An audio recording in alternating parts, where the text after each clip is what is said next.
ভুটানের মতো পরিচ্ছন্নতা জরুরি, তবেই পর্যটকদের মনে জায়গা করে নেবে জয়গা।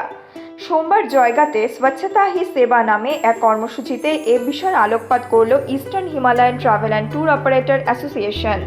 জানা গিয়েছে, এই কর্মসূচির মাধ্যমে জয়গার বিভিন্ন এলাকাকে পরিষ্কার রাখার উদ্যোগ নেওয়া হবে।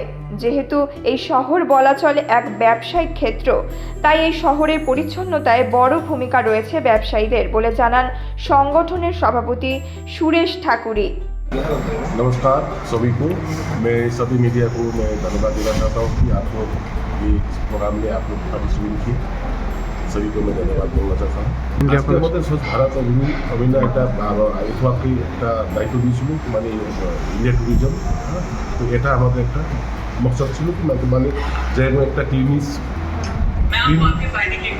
আমাদের একটা করতে চাই, মানে ভুটানের মানে যেহেতু ফিল্ড আছে, তাহলে আমাদের নিজেই মানে আমাদের মানে এটাই মানে বলার মানে ইচ্ছা ছিল কি মানে আমাদের জায়গাবাসীকে মানে আমাদের বর্ডারে একদম ক্লিনিক্স রাখুক, আমাদের একটা পরিষ্কার হোক, এটা আমাদের মোটিভ আছে। আমাদের একটা ট্যুরিজম মানে অ্যাসোসিয়েশন থেকে এটা আমি বলতে চাই, আমাদের যত জায়গাবাসী যত আছে, ব্যাপারী আছে, যত আমাদের এখানকার দোকানদারি আছে, ওনাকে আমি অনুরোধ করব কি আমাদের এখানে যত জায়গাতে যত ট্যুরিস্ট আসছে ভায়া ভুটান হয়ে যাচ্ছে, ভুটান যাচ্ছে, ওনাদেরকে আমি একটা রিকোয়েস্ট করবো কেন ট্যুরিস্টকে মানে কোন দিন এটা ময়লা না দেখুক।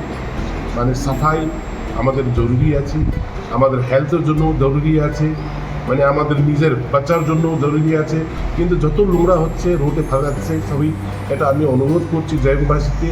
কিন্তু এই যে যত নোংরা দেখবে অত লোক আসবে না, আমাদের জায়গা বদনামি হয়ে যাবে।